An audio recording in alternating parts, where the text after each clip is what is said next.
Good morning, everybody.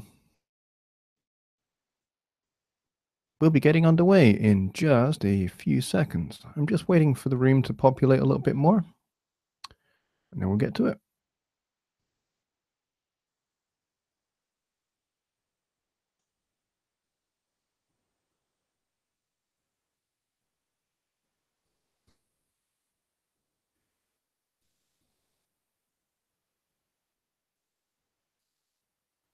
Hit the like button, everybody.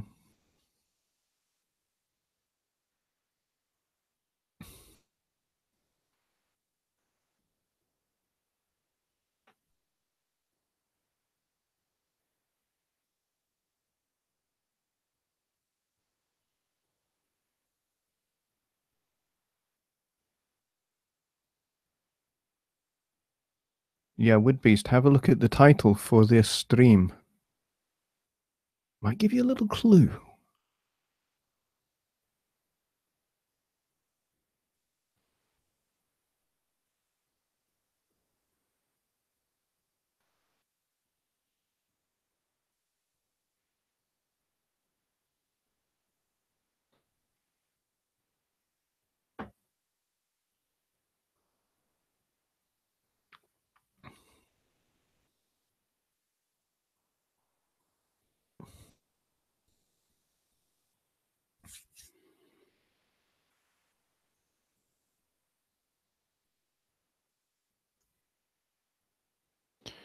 Hello, everybody.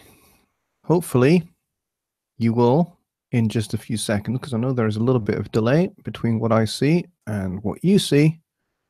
You guys should now see me. I hope. Hang on. Yes, you can see me. Excellent.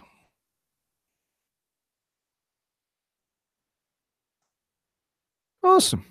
Hello, everybody. Good morning, good evening, good afternoon, and wherever else, whatever else time it is in the world. I think if you're in Australia, it's going to be lunchtime for you guys. So people like my good friend Vachi, who is not here, maybe he'll show up later. It would be around about 11:30, so maybe he'll be taking his break shortly, hopefully. Raina says, hi, Johnny and Kevin. Yes, Kevin is here. Kevin the Gerbil is here. Now, have a look at the title of this stream, folks. I've called this stream the Everything Changing Edition. And one after 909 says new toys. Yes, you are correct. Or at least there is one currently new toy.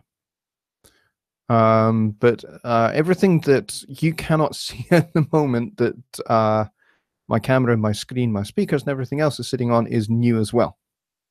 I have a new desk. So the studio looks a little bit different. The old cabinet that was at the back there is gone. And so you can see my telly is a little bit lower down than it was. We put that cabinet, actually, we were going to put it up on eBay. And one after 909 says he's in New Zealand. Awesome. New Zealand is a very beautiful place. There are a lot of sheep over there. So yeah, so we put this cabinet, this chest of drawers that used to be in the corner at the back here. We put this on a sort of buying and selling and trading page called Gumtree, which I think is pretty much international. I think you certainly get it here. I don't know whether you get it anywhere else in the world. But we put it up, and originally I only put it up for £40. For those of you that are in the UK, that's not a lot of money. Okay. And because we didn't know what we had. So within about 20 minutes of me posting it, I had about 6 people fighting over it. I thought, oh, this is great. We'll sell this really quick. Well, one of the people who I thought, yes, he's going to buy it. It's going to be great. We're going to get rid of it. It's going to be out of the flat because we don't have any room for it. It'll be great. It'll be perfect. And he said, I know you want a quick sale, but unfortunately, I'm not going to be able to come and pick it up until next week. And I was just like, that's not really any good to me. So he goes, well, I'm out then. But he says, I think what you have is a Stag Minstrel 7-drawer chest of drawers. In which case, he said, "You're stupid putting it up for £40. Because if it's in very good condition, and it certainly looked like it was to him anyway, they easily go for 350, sometimes more." So he recommended that I take it to auction, to an antique store, and take it to auction and see if we can get a bit more money for it. So we haven't sold it. We immediately took it off the selling page. Now that we know what it is, and we should be able to sell it for a load more money, which is actually going to pay for stuff that I really wasn't expecting that. So there you go. There's an interesting little story for you. Yeah, it's actually worth maybe £400, £500. Now, here's the thing. If I take it to an antique store and we get it up for auction, I'll put a reserve of 350 on it. So if it doesn't sell for under 300, if it doesn't sell at £350, then it's ours. And so Woodby says, yeah, like a trip to Chicago. Well, a trip to Chicago is going to be a lot of those kind of cabinets. I'm going to need to sell maybe 7 or 8 of those, if not more. But here's the deal. Here's the thing. If I strike lucky and the folks in the auction really like the cabinet a lot and they are prepared to fight over it and they're prepared to pay any kind of money for it, then it could go for a lot more money, which, yes, that could mean a trip to Chicago, but it also could mean paying for a few of the things that I need to pay for the studio right now, because this is one of the new pieces of kit. This is the Studio Live 16 Series 3. And at the moment it's here because I made a small miscalculation over the length of legs I needed for my shelf on which the speakers and the screen in front of me are sitting. I miscalculated by about 2 inches. Yeah, it's not a small miscalculation. So the mixer won't fit on here at the moment on the main desk in front of me, which is where I need it to go. So at the moment, it just looks pretty sitting next to me. And it also means that I don't have a lot of wiggle room. As you can see, there's hardly any room. This is right next to me. If I swing my chair this way, the back of my chair is going to hit the console and it's going to go and fall off. So I really don't want that to happen because I am borrowing this for a number of things. I'm going to be making some videos on using the Studio Live 16 in the studio explicitly. Rena asks, how has the bass acoustics changed without the cabinet in the corner? That's a great question. Something I was going to talk about as well tonight. A lot is the answer. Because that thing, I had no idea just how much bass it was absorbing in the room. So all of a sudden, there's a lot of bass presence in the room. So I'm going to have to get some more bass traps and put them in the corner as well. So all of a sudden, this kind of project of spending £150 to £200 on a new desk so that I could accommodate the Studio Live 16 is kind of ratcheting up, because now I need to get new legs for my shelf, which are 2 inches longer, and I need to get one of those sliding trays to put my editor's keyboard. This guy. I need to put this guy and the mouse onto a sliding tray that will pull out from underneath the desk, because I can't fit the mixer and the keyboard and the mouse on the desk at the same time. So I'm going to have to. That's 2 extra purchases I'm going to have to make. Plus, I'm going to have to get some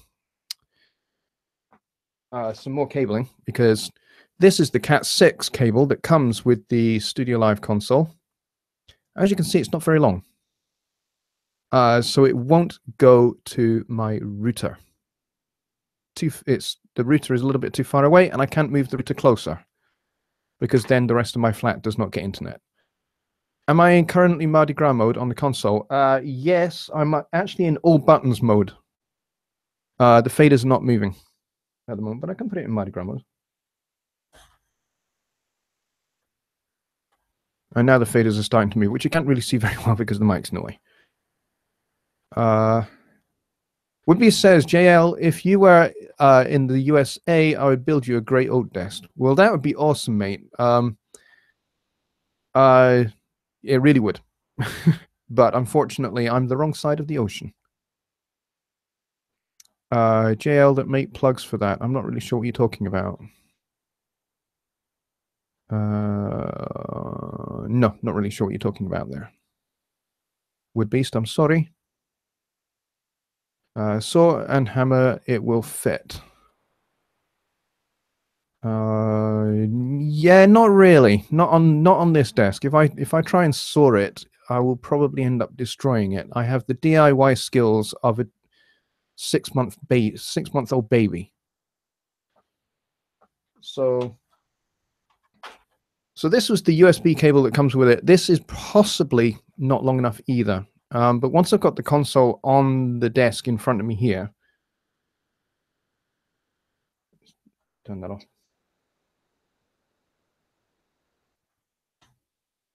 There we go.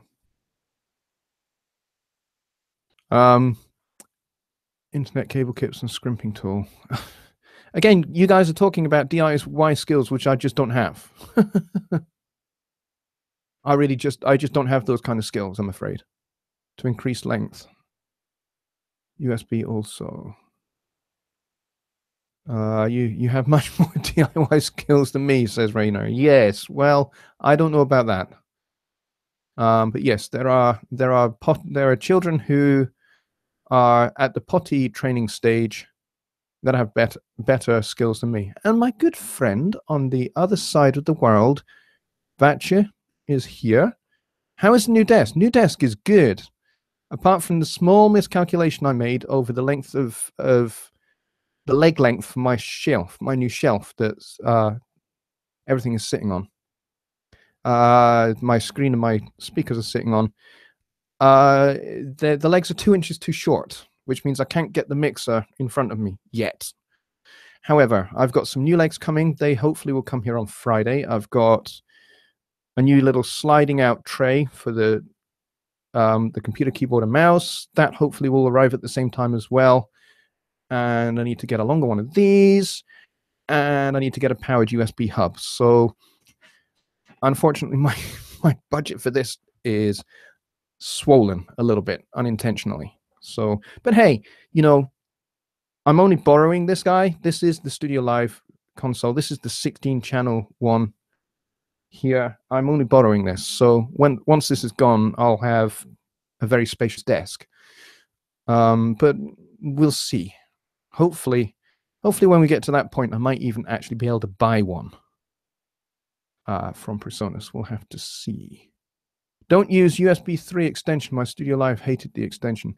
Yeah, I'm not going to get an extension. I'm going to get a hub, and I'm going to put the mouse and keyboard onto that hub, which will free up a USB port that I can plug directly into. I've already been advised that the Studio Live needs to go direct into the back of your computer. Wife might help. Yay! Well, you know what? You're going to love this. I'm actually in the throes of editing a video, actually, which shows the build of this desk and removal of the old desk. And you'll get to see kind of like what the old desk looked like without any of the gear sitting on it.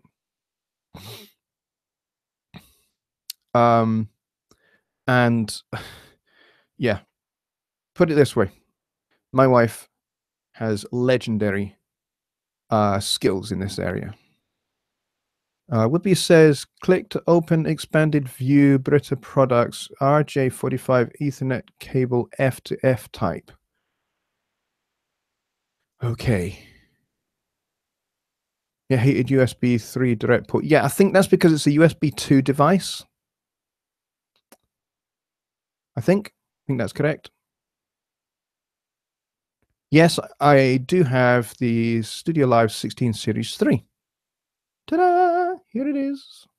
I'm so looking forward to getting into this. I'm looking forward to doing mixing on it. I'm working with a client at the moment on his 13-song album. We're still in the production phase at the moment. We haven't even got to mixing. So I'm pretty hopeful that by the time we get to mixing, I'm going to mix it on this bad boy. I'm so looking forward to it. It's going to be exciting.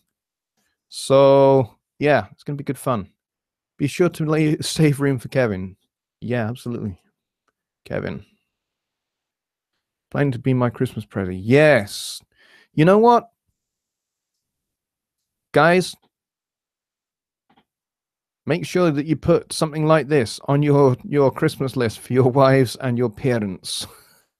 You never know. You might strike gold. So, yeah. A lot of things are changing. The new desk is in. I have some bass issues, so I'm going to have to put some pretty hefty bass trapping behind that telly, which will actually maybe help the telly as well. But in the meantime, I'm just going to have to get used to the new sound of my room for the moment. The cool thing about the Eris 5 speakers, which is what I've got here, is that they have a high-pass filter, a variable high-pass filter on the back of the speakers. So you can have it flat, or you can cut 80, or you can cut 100. So I have these set to a high-pass at 80. Would-be said, OMG, I had two 50-foot cables. Okay, so far. I bought a couple, plugged them together, and ran 100-foot cable to my router. All right, cool. Okay. See, I'm just not particularly knowledgeable about such things. As far as I'm concerned, a computer is a tool that I use to get a job done. It's like a hammer. I don't care what the brand of the hammer is, so long as it actually hammers nails into a piece of wood and makes something nice. That's all I care about. And that is, to be honest, all I have cared about. So, and yes, sometimes I will use a different hammer for a different thing. Sometimes you want to use a 13-pound mallet. Sometimes you want to do, a little light hammer. So, yeah, Black Friday is coming up, I believe. And I believe that PreSonus might even have a pre-Black Friday sale on. It is worth going and having a look at the PreSonus shop and seeing what's there and what's available. Does the Studio Live 16 Series 3 use Ethernet to PC? Yes, it does, I believe. Excuse me, desk banging my head. I will stop. Woodbeast, no. The problem is not you. The problem is me, okay? It's not you. It's cool. It does have USB as well, Vachi. Definitely. There's so you can just run it via USB if you've got a long enough cable, which I don't quite have. So yes, the PreSonus Symphonic Orchestra is 30% off at the moment, as is the grand pianos as well. So they are definitely worth going and taking a look at. So we got 18 people in here at the moment, which is awesome. If you have not commented in the chat yet, go ahead and go and do that and say hello. If you are new, I think I saw somebody new who actually has just about maybe half an hour ago become a subscriber to my YouTube channel. I believe the name is Jeremy Burr. Correct me if I'm wrong. If you're still here, Jeremy, welcome. I'm just actually scrolling up to see if I can find you. Yes. Oh, Jeffrey Burr, not Jeremy. I do apologize. Jeffrey. Yes, good to see you, Jeffrey, if you're still here. Awesome to have you, and thank you for the subscription. Really appreciate it. John Anderson says, what is the benefit of the Studio Live 3 over the CS18 in regards to mixing? Or are you also using in for the mic inputs? I am not planning on using this as an interface. It does operate as a full interface, but I'm not planning to use it in that way.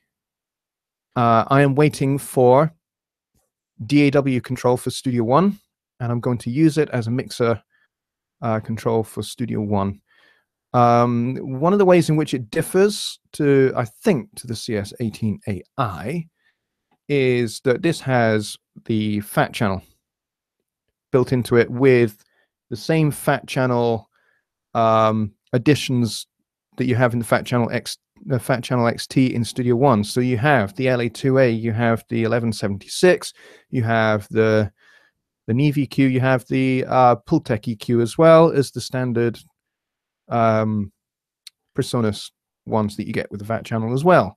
So it's the same between Studio One and the Studio Live consoles. So I'm really looking forward to when that becomes available so that I can just mix with my fingers instead of with my single fader port. At the moment, I've become extremely proficient at doing a mix with just one fader on my fader port and using the banking buttons and the channel select button on the fader port. So I'm getting pretty quick with that, but it's going to be so much better to have 16 faders plus the master fader, and then I can just page across when I need to. Really, really looking forward to that. Bruce says, when using a USB 3 hub, if you plug a USB 2 device, the entire hub is now operating USB 2. I tested this using a USB 3 hard drive and then plugging in a mouse. Yes, I believe that is correct. USB will slow down to the slowest usable device in the chain. Yes, that is correct. That is what I have understood as well. But that's okay, because it's not a problem for me. So I'm not going to worry about that at all. Recording Studio 9 says, waiting for door control in the Studio Live 16.3. Yes, I am waiting patiently.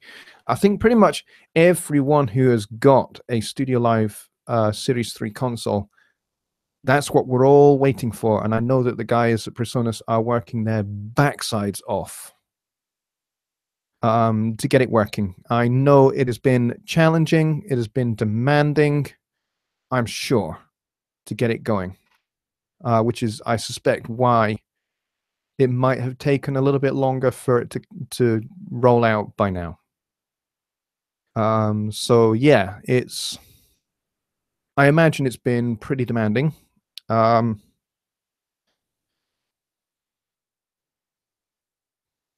But we shall see. I'm absolutely certain that it is going to be out soon. In fact, I would put I'm not a betting man, but I would be willing to put some money on it definitely being available before the end of this year. So yeah, I'm really looking forward to that. And I'm sure people like my good friend David Vignola as well are looking forward to it. But yeah, I think the guys are working around the clock to get it working. So let's see where we are. Let me see if I missed anything. Studio Live is about 3,000 Australian dollars. Might get $100 off, as I'm a very good customer. Yes, it's pretty expensive here in the UK as well. It is about £2,000 for the 16, £2,500 for the 24, and just shy of 3,000, I think, for the 32. But as much as I would love to have the 32, I don't think I could ever dream of fitting it on this desk. I suppose it might, if I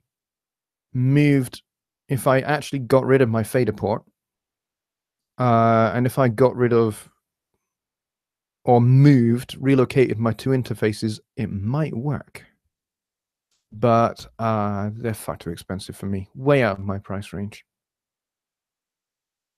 Y64 Studio, I'm here with my new channel. Oh, that's you, Rainer, with your new channel. Cool. It'll also be my new company when I get Sound Engineer certificate in February. Awesome. Well, all the very best to you, mate, with that channel. Excellent. The 32 includes Studio One Professional, however, the others include Artist. That's correct. That is absolutely correct. So, which is really cool. Now, tonight, my plan was that we were going to talk about the Fat Channel and the compression options available there. Seeing as last time we had started doing kind of stock compressors in Studio One when I was sitting in for Johnny Gibe on my on the last stream that I did, and I said that on my Sunday stream we'd look at the Fat Channel compression options. So I think we would do that. But yes, it was good to talk about this guy here. And I'm going to stop the flashing lights just for now, so it's not too distracting whilst we're doing stuff. Yeah, 16 is plenty for home studio. Yeah, probably. I mean, if I was using the interface on it, it would be overkill for me personally, and especially in this tiny little space as well. It would totally be overkill. But the preamps on this are exemplary. They are incredible.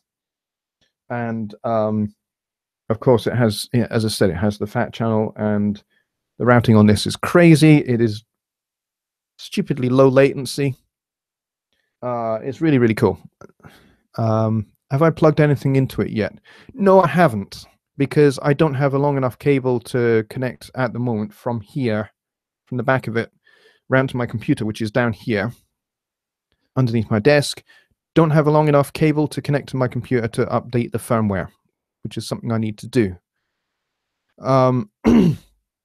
And as far as I know, there's no Wi-Fi built into this. I know there's Bluetooth, but I don't think there is Wi-Fi built into this, as far as I know.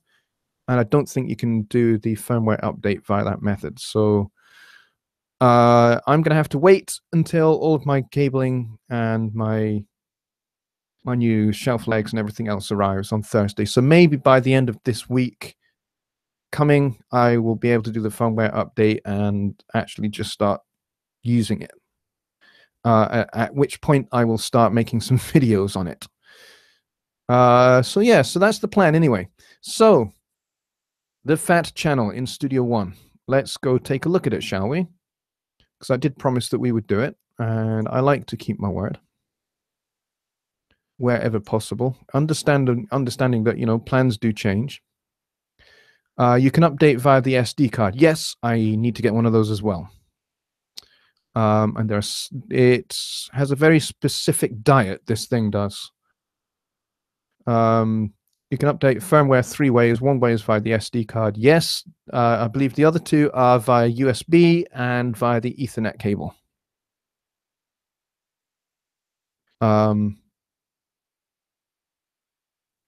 Yeah, I think those are the only 3 ways. I don't think there are any other ways to do it currently. It would be kind of cool if I could do it via Wi-Fi through my router. That would be great as well, but it doesn't have Wi-Fi built in, so I don't think it can do that. Get a couple of, they're like $5. Yeah, I totally get you, Would-Be. You know, joining 2 cables together with a coupler is really, really cheap. I get that. But I still have to have the cable. At the moment, the only length of Cat 6 cable that I have is this guy. And at the moment, the only length of USB cable that has the correct connectors to it is this. So we'll have to see, and I'm going to have to be patient, which is what I'm going to do. Because that's the one I like to work. All right, let's get into Studio One and do Fat Channel, because I promised it, and I want to stick to my word, if you don't mind. Entire screen. All righty. So from this point on, I'm not going to be able to see the chat. Let's go into Studio One. And we are going to have a look at the Fat Channel for at least just a few minutes, because we are halfway through the show, and I still want to have time for questions at the end. albeit we've kind of like done a little bit of questions already talking about the Studio Live and my new desk and acoustics in the room and all of that. So I'm going to stick my headphones on. Hold on a second.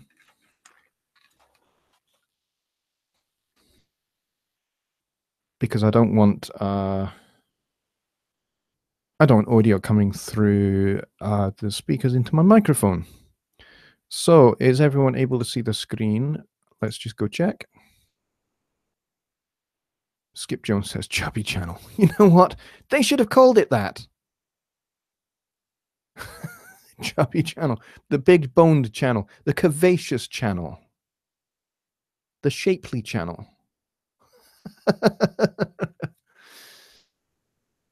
Yeah, and we won't say obese channel. But yeah, we could there are a whole bunch of metaphors. I wonder why they called it the fat channel. I'll never know.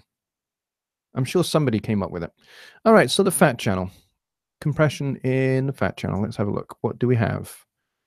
So, compression, we have the choice of the standard fat channel compressor, which has been a little bit updated when we got Studio One 3.5.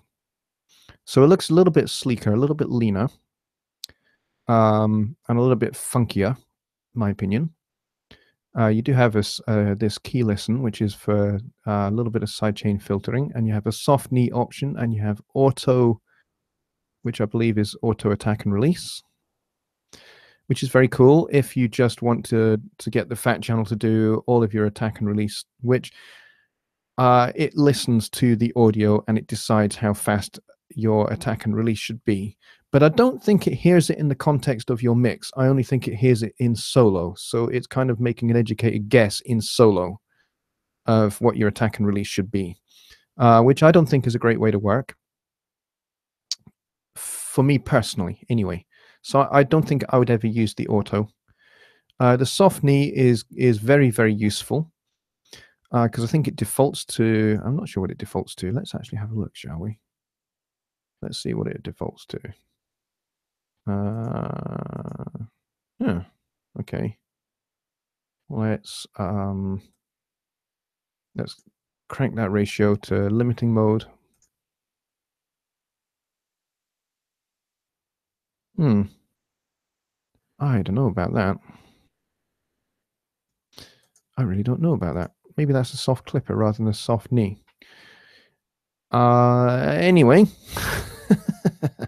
I might have that totally wrong. It just says soft, so I assumed that meant it was a soft knee as opposed to a hard knee, but I could be wrong about that. All right, so you get the standard compressor, but you also get this guy. This is the LA2A style compressor. And if you are familiar with the LA2 or the LA2A or any of the other incarnations of the LA2A, they have two knobs. It has a gain knob and a peak reduction knob. And so in that respect, it's quite easy to dial this in. And it's so for a lot of reasons, it's a very popular compressor. And this just dials in the amount of compression you want, and then this balances up your gain. But it also has a handy, nifty little sidechain as well, and you can listen. So you could set it up, I guess, so you're just listening just to what is being filtered out. So you could really, really be precise about dialing in the amount you're filtering out. So it goes from nothing to 16K. So you could ostensibly, I guess, use this as a de-esser if you really wanted to. I don't think I would ever use an LA2A for de-essing, but you could if you really wanted to. It's perfectly possible, perfectly reasonable to do it. Now, the thing for me about this, I really like how this works.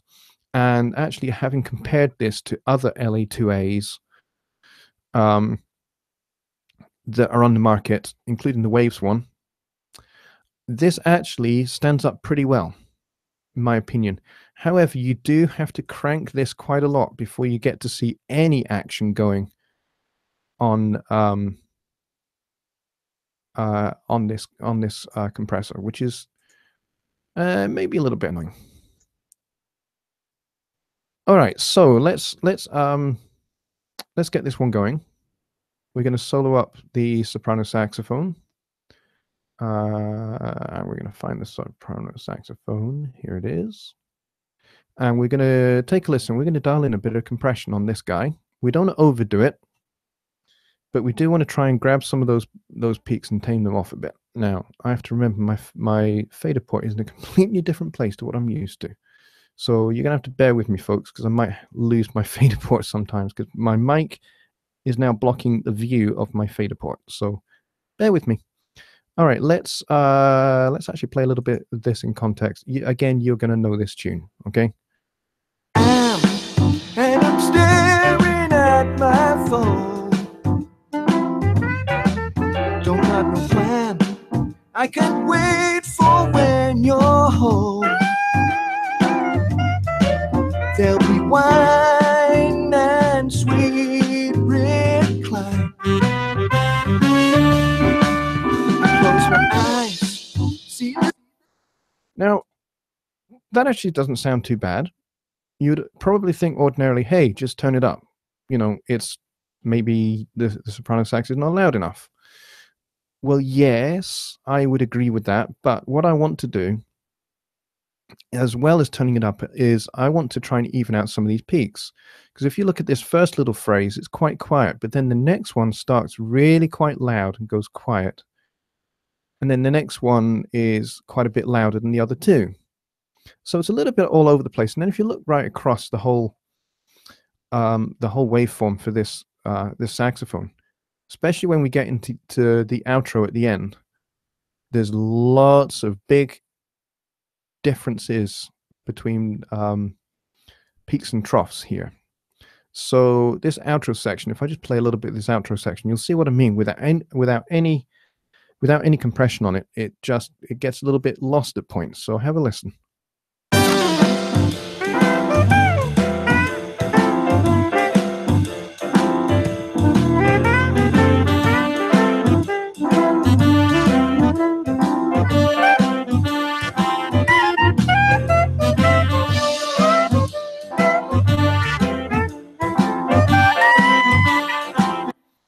I think some of that will be solved by turning this guy up anyway. So I think we'll do that just a little bit, and then we'll dial in some compression with this as well.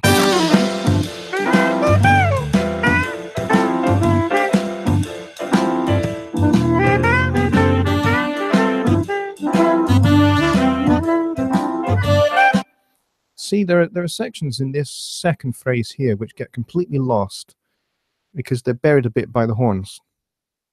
And this is where a little bit of compression is actually going to help us. So let's see if we can dial this in a little bit.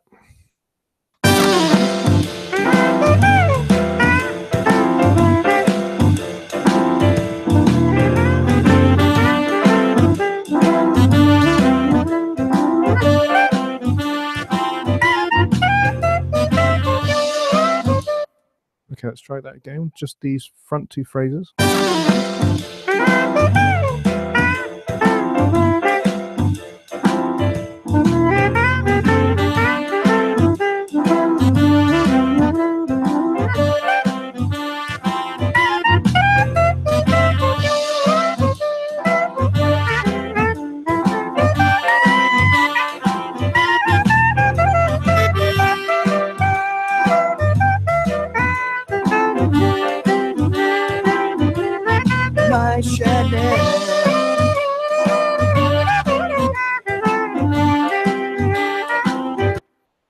See, I think that's made quite a bit of a difference to the way this sounds. Now, I'm only looking at, like, at the very, very most, there are some really loud peaks which you get about 7 dB of compression.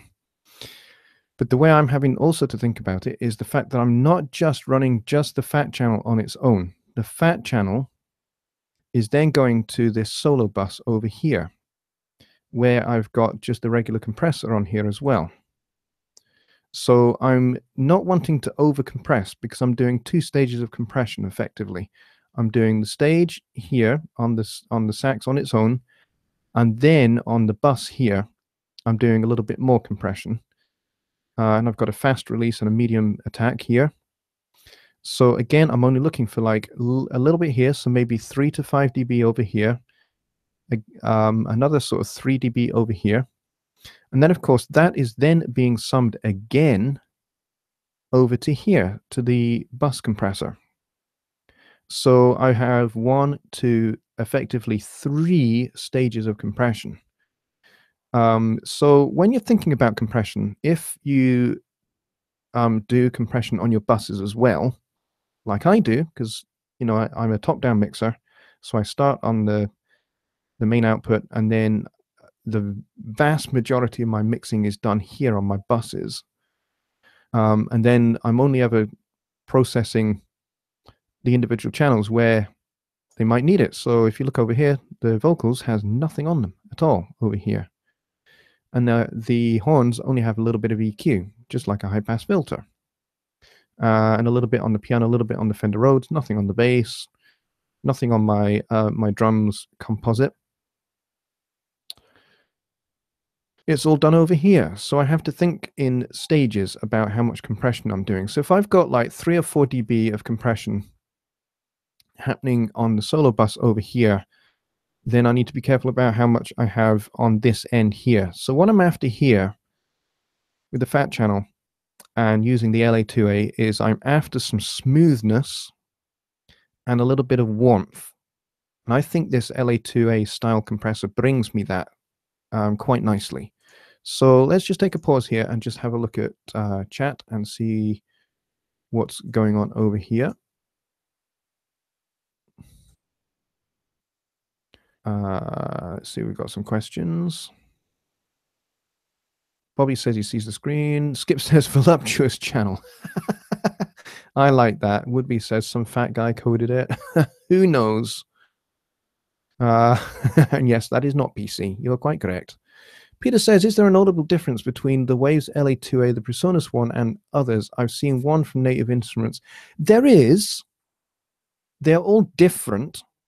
But there again, the other thing to bear in mind there, Peter, is that if you were to purchase 3 Telectronics LA2As, the actual hardware units, if you'd purchase 3 of them and have them side by side in your audio chain, yes, and the one from Cakewalk as well, Bobby. If you put 3 LA2As next to each other, all the same model, essentially, you will find that there are distinctive variations between the 3 of them. And that's all to do with the fact that they, each one is individually built. So there's always going to be a slight variation in circuitry, a slight variation here, a slight variation there. So each LA2A has its own unique colorations, its own unique little bit of harmonics going on with it. So ostensibly, if we're using model plugins, they may well be modeled on different LA2As. So the Waves one might be modeled on one particular unit. The Universal Audio one may well be modeled on another unit. And I know that this Presonus one is modeled on a unit that currently resides in the Presonus headquarters studio. So, and I think they actually used 2 different LA2As and kind of like came up with a mixture of the 2. I think that's how they did it. I suspect that's how they did it. So yes, there is definitely a difference between different ones. John Anderson, good to see you, mate. How are you doing? He says, do you initially tend to use the LA2A versus the standard compressor? Actually, for most of my mixing career, I've been a stock plugins mixer. Certainly since maybe from about 2001, 2002, I used the Waves bundle that was available at the time. I don't recall which one it was at that point, but I used that Waves bundle, and then the story, I've told it several times now, but the story was that somebody challenged me to mix only using stock plugins for a year. And so to remove the temptation for me to cheat, I actually uninstalled the Waves bundle from from my computer entirely. And then the thing was, at the end of the year, I actually forgot. I forgot that I was no longer. I just forgot to go back at the end of the year. I was just like, hey, actually, this has been a load of fun. So I thought I'm going to keep going with it. So I did. And I kept going with it for, I don't know, 12, 13 years, maybe 14 years. Just using stock plugins. And I did that in Cubase for all of those years. And then when I switched to Studio One in 2013, I think it was, I carried on just using the native plugins in Studio One. And just, I think at the back end of last year, so probably for about a year, I broke that little fast, if you want to call it that.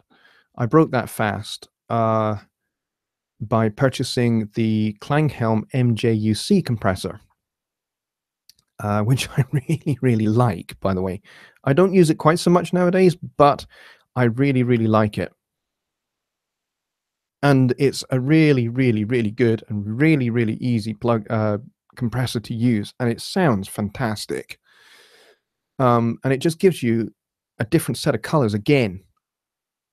And you know, if you are an artist, you have like a lot of different shades of blues in your palette. You're not just going to use royal blue or metallic blue. Or bright blue. You know, you're not necessarily going to use the primary colors. You're going to use different shades, different tones of those blues to create your skyline. Let's say you're doing a landscape portrait, and so you're wanting to paint the sky on a gorgeous day. Well, the sky isn't uniformly primary color blue. You know, there are different tones to it depending upon where the sun is and depending upon reflections of the sun back up into the atmosphere, and you know, particles dispersed in the atmosphere. You know, they create different shades and different tones and different colors of the blue. So, you know, as an artist, if you're wanting to capture that, then you need to have more than just primary blue in your palette. So, you know, I kind of think about third-party plugins in that respect, that it's extra tones, extra colors that you can apply to create something that sounds distinctive, that sounds unique. You know, the stock plugins are particularly the Presonus ones are the best, my opinion, the best free native plugins that you get in any DAW. I think they are the best by a long shot. And so, you know, if somebody was to rob me blind and take away all of my third-party plugins, take away my Slate Digital Bundle, take away my Waves plugins,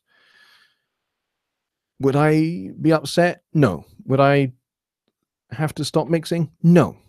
I can achieve excellent results. I can achieve mixes that my clients are happy with and excited by with just the stock plugins. So there you go. Let's see. Recording Studio 9 says, I tend to use the stock plugins, then move to others if the track needs it. That's another good way to do it. That is another good way to do it. It's kind of like set your base colors out. I'm going to be using the base colors to see if I can achieve what I want, and then I'm going to add some tone colors after the fact. That's a great way to do it. You know, as far as I'm concerned, you know, what we do here as mix engineers, this is art, folks. This isn't science, although, you know, there is a little bit of science involved. There is a little bit of maths involved. But fundamentally, what we do as mix engineers is art. So yeah, there you go. John says, sorry, what I meant to ask was, would you initially choose the FAT tube compressor versus the standard Studio One compressor, or even the FET compressor? Well, you see, the LA2A style, which is your tube compressor, and the 1176 style compressor, which is the FET compressor in the FAT channel. In fact, I can go back to that, and we can look at that. They do different things. Hang on just a second. Google Hangouts is being a pain in the butt. Screen share, entire screen. it'll take a few seconds to catch up with you guys in YouTube land. But yeah, the LA2A and the 1176 are two very different compressors. To my mind, to my ears, the LA2A is nice and smooth, and it's one of those compressors where you can just set it and forget about it and just leave it to do its thing. It's really, really good on something like a saxophone. It's really, really good on something like a vocal. But I would equally use an not an LA2A, an 1176 style compressor as well, or one of the Slate 1176 compressors. I would use in any of those equally. In fact, what I generally like to do, I didn't do it in this song. I used pretty much all native plugins in this song. But what I tend to do in my vocal processing is I tend to stack compressors. So I'll have one compressor that's like a slow attack, faster release compressor, and then after it I'll have a fast attack and slower release compressor. Or I might keep the same release times on both and just change the attack profile. So I'll maybe have a slow attack first and then a fast attack second. And again, it's all about not just controlling the dynamics and the dynamic range, but it's all about controlling the tone as well, shaping the tone of the vocal. So what I tend to do these days, as I said, didn't do it here, is I would tend to have an LA2A first, and then I'd have an 1176 after, because the 1176 is fast in general. Even on its slowest setting, it's fast. It's a fast compressor, fast attack compressor. So it can do great things, wondrous things for a vocal in terms of shaping the tone. So I tend to stack those two compressors in particular on a vocal track as my go-to. If I have a go-to vocal chain, that would be it. As I said, not done it here, but that's not to say that I couldn't.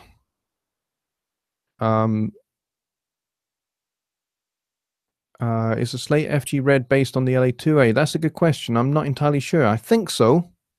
I think that is the case. Peter says, have you got any experience of using a Stompbox compressor like the Boss CS3 to your recorded tracks via a reamp box and back into Studio One? No, I do not, I'm afraid, Peter. I don't have any compressor Stompboxes. What I tend to do actually, when I'm recording my bass parts for clients, for session work for clients, is what I tend to do is in Studio One, I tend to use the input section. And what I tend to do is just put plugins on the inputs, like over here. You can't see it yet. I have to wait. I have to be patient and wait for it to change over. But yeah, over here on the input section, over here, monstrously clipped. I've got a couple of limiters set in there. I don't know why they're there, but I can take those away.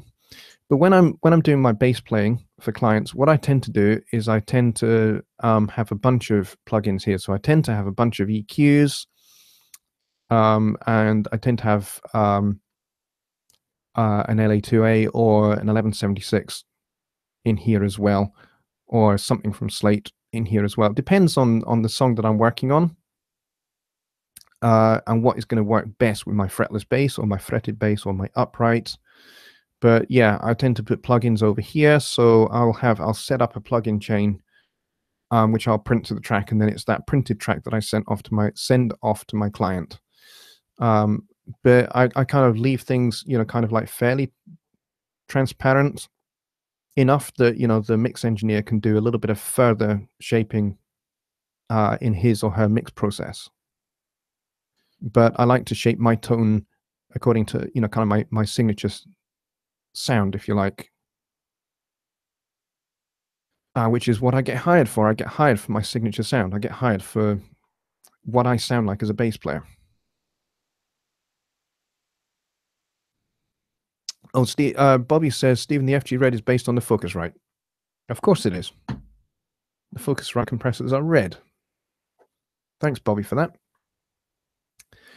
Woodby says, S1 has great plugins, but to close your mind to other plugins being created every day is not a way to grow. Yeah, I kind of agree with that.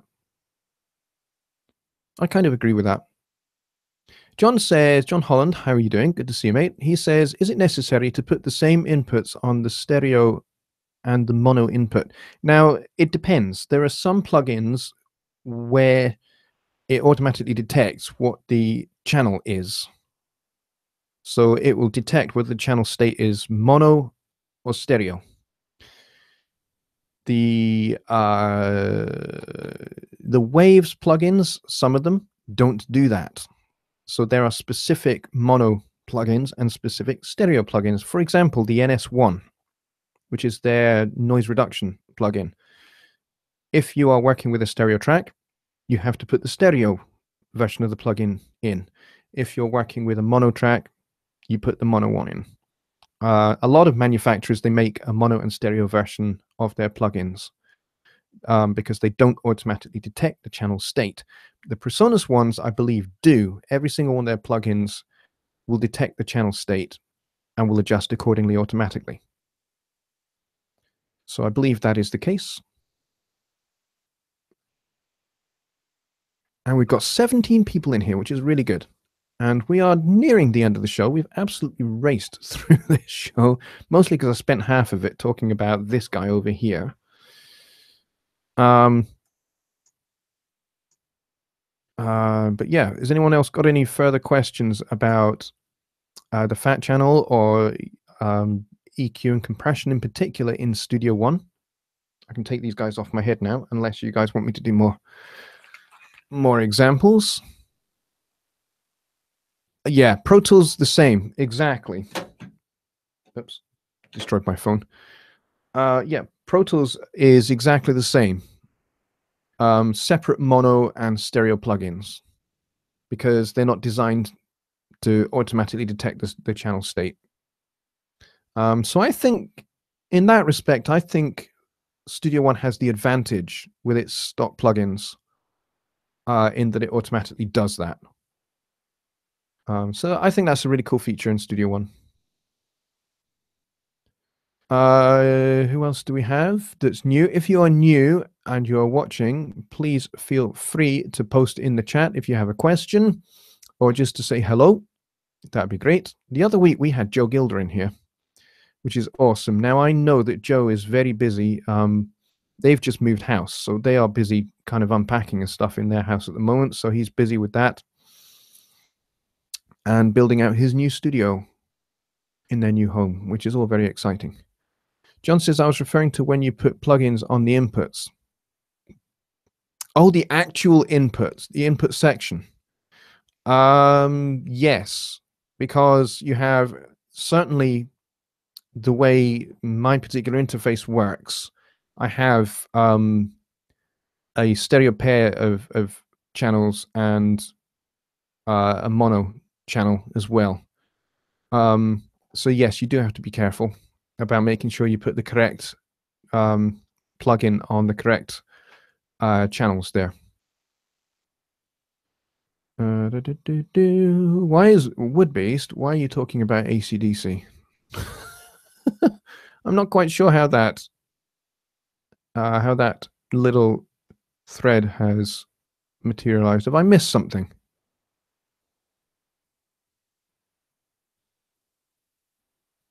I'm not really sure if I've missed something about AC/DC. AC/DC songs are instant party. Yeah, you know, I have heard of AC/DC. I don't have any of their records, not one.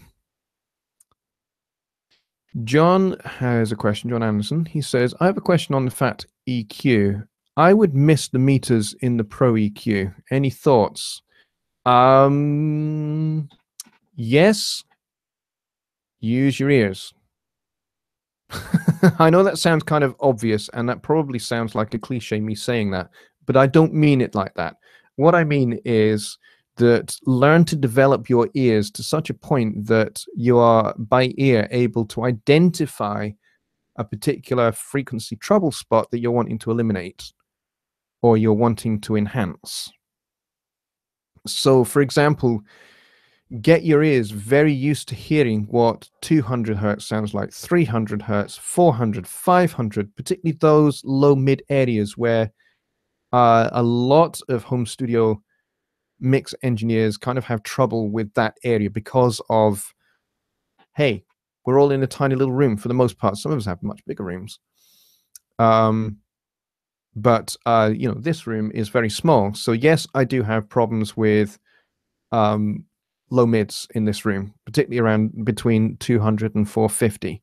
So I have to scoop those out a little bit because I know that my room in that respect is not telling me the truth.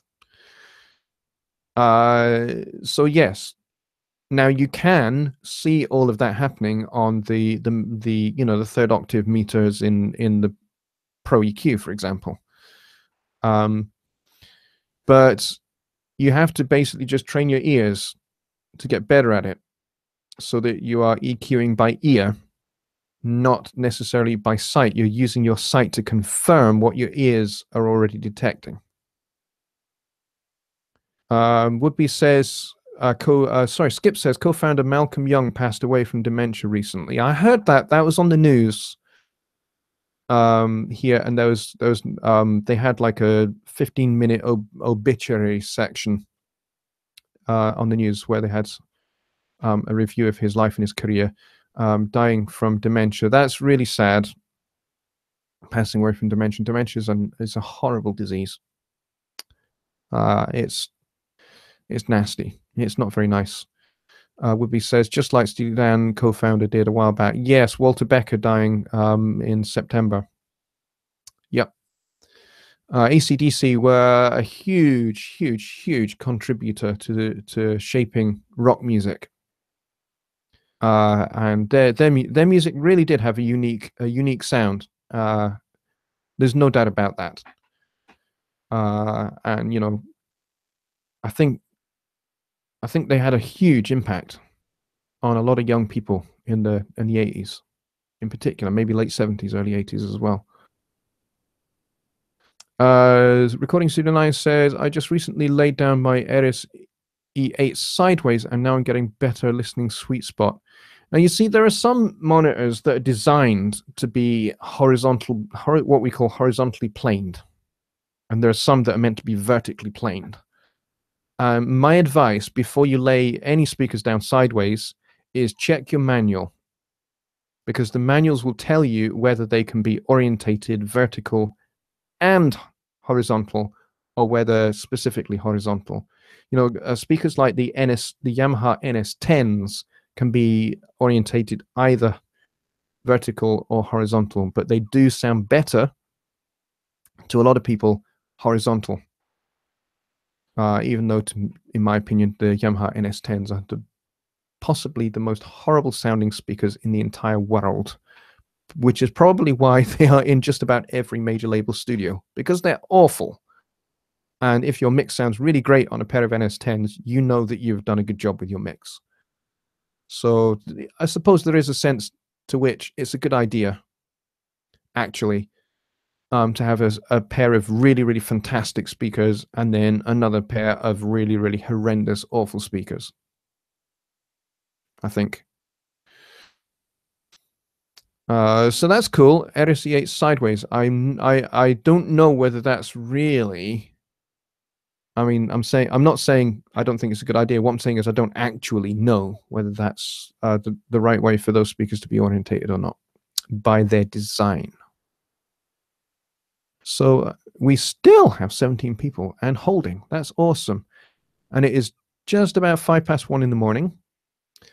We are going to wrap up in just a few minutes, but I will take a couple more questions before we do that.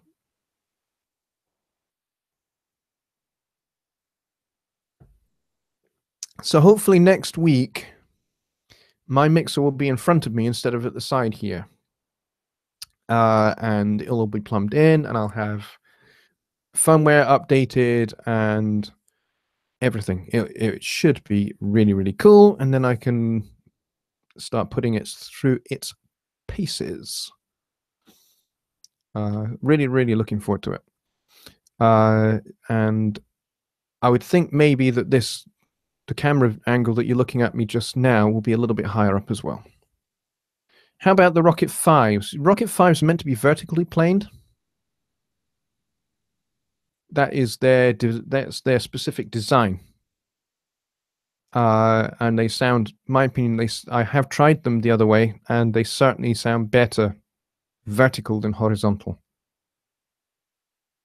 It's all to do with I don't know, it's something to do with the position of the drivers and such like in the actual speakers.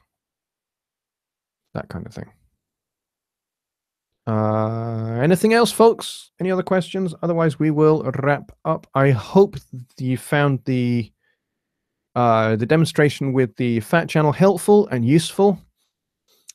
Go have a good play with it, is my advice. Go have a good play with the analog style EQs and the analog style compressors. Go and have a play with those. Experiment, try them in different orientations. 1 after 909 says, thanks for your advice on email regarding the PreSonus Symphonic Orchestra installed and about to play. Awesome. I'm very glad that you have decided to go purchase. And I tell you what, you will find the if you go and watch again through my strings episode, I showed the beautiful big sounding full string orchestra sound, which just sounds lush and wonderful and beautiful. Go and have a play with that. I'm certainly going to do that. One of the things I'm planning on doing is I'm going to release a little bit closer to Christmas, hopefully close to Christmas. I'm intending to release an arrangement of A Christmas Carol, which I have in mind, where I'm going to feature a little bit more of the PreSonus Symphonic Orchestra, plus I'm going to play all the rhythm section instruments right here in this room. So I'm going to be playing drums, probably out in the hallway, piano and Fender Rhodes on this guy over here, and I'm also going to play some upright bass as well, which is really cool. I can't actually I can't store my upright in here because the room is just too small for it. And it's also a little bit too moist in here for my upright. So my upright is through in mine and my wife's bedroom. So I'm going to be bringing that through here, and I'm going to be recording that as well. So I'm going to do a nice little arrangement of a particular Christmas carol, and hopefully I will have that finished before Christmas. I know I've probably only got about 4 weeks to do it, so I'm going to record it, mix it, master it as an instrumental, and get that out. So be on the lookout for that. And I'm going to be continuing, or rather restarting, my Mixing Tips series. That's going to be happening this week. I'm going to start getting some of those videos back out again now that I've finished the Symphonic Orchestra series.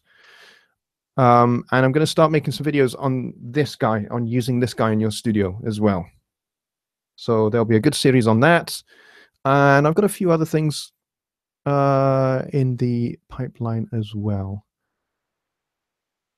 Woodby says, will it be an original? You mean the Christmas Carol? No, it's going to be an arrangement of an existing carol rather than an actual Christmas carol written by me.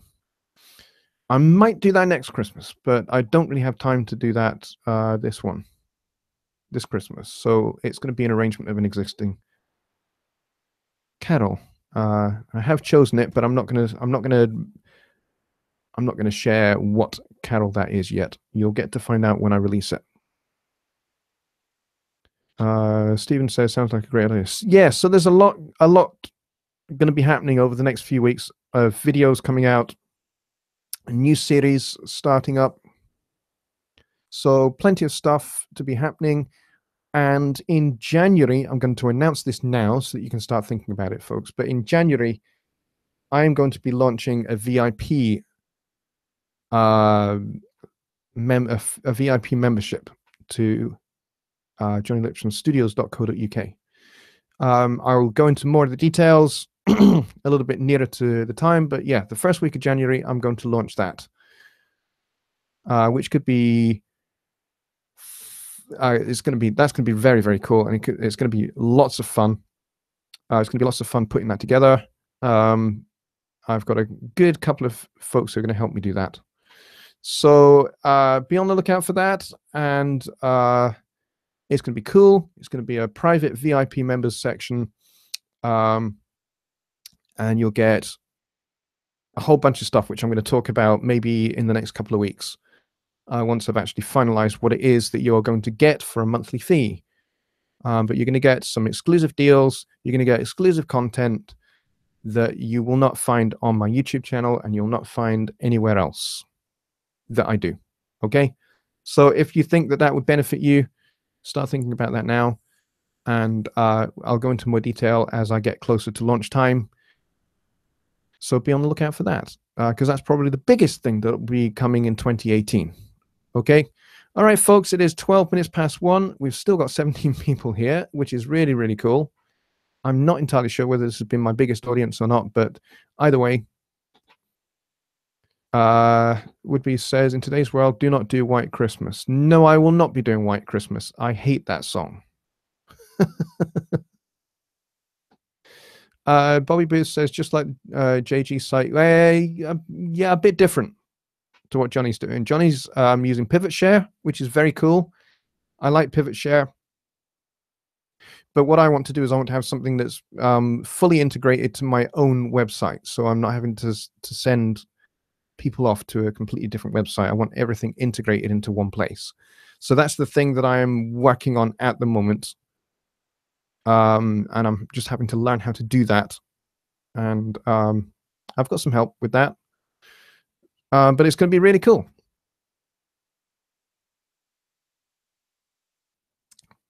Stephen Greenwood says, "Oh, I'm going to get this. Will be the last thing we talk about, folks.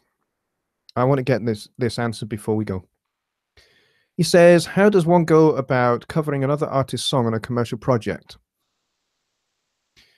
You have to contact the publisher of the original artist's record. So whoever the publisher is, the record label, you need to contact them, and you need to get their written permission, and you will need to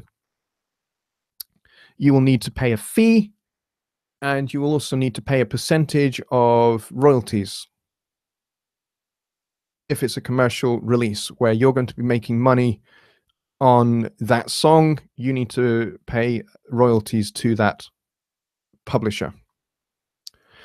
So that's how that works. So, for example, if you were to cover one of my songs, I am the registered publisher of the works. I have my own publishing company. You'd have to contact me, and I'd have to give you permission, and we'd have to work out. I have a set fee for that kind of thing, but we'd also have to negotiate a royalties deal. So I would take a certain percentage of whatever you make on that record. That's how that would work. Bobby Booth says, idea of cost. For my VIP subscription, yes, £12 per month. Not sure what that works out to be in US dollars, but you can easily Google that to find out what it is at current exchange rate. But yeah, it's going to be £12 per month, and you'll get a whole bunch of goodies. And you'll get access to me personally that you will not get anywhere else. Including private tuition, private Skype, private Google Hangouts. Plus, we will build a community of like-minded people, and you'll get to mix all of my songs. Now, if you are a learning to mix member already, you'll have mixed one of my songs from my EP from last year. You will get to mix all of them. Okay, you'll get to mix all 5 songs. Okay, because I will, as part of it, you'll get each one of the songs as a download multi-track package, and you'll get access to every song that I release and write, so you can mix it to your heart's content. And it's all for £12. There's a few other things as well that go into it, and I'm going to talk about that at length in another video. I'll basically put up a video that goes into all the details about the VIP membership, and hopefully it'll be something that you will all consider investing in. That would be cool. All right, we're down to 14 people, and it is quarter past 1 in the morning here, and I need to go to bed. Woodbeast says, does that mean I have to lose £12 a month? Yeah, only from your wallet, Woodbeast, not from your waistline. Your waistline you can do with what you please, but £12 per month from your bank balance. Woodbeast, you are one of the funniest people I know, and I thank you very much for bringing your humor to bear on my streams every week. Beatrice Ruby says, sure, I'm always working on one now song, I mean. Okay, cool. You guys are talking about writing a Christmas song together. That's awesome. Go for it.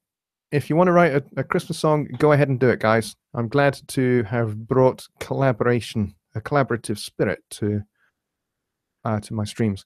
Thank you so much, everybody. I'm going to leave it there, and I've only got one thing left to say, and it's not later, because that's not what I say. That's what Jonny says.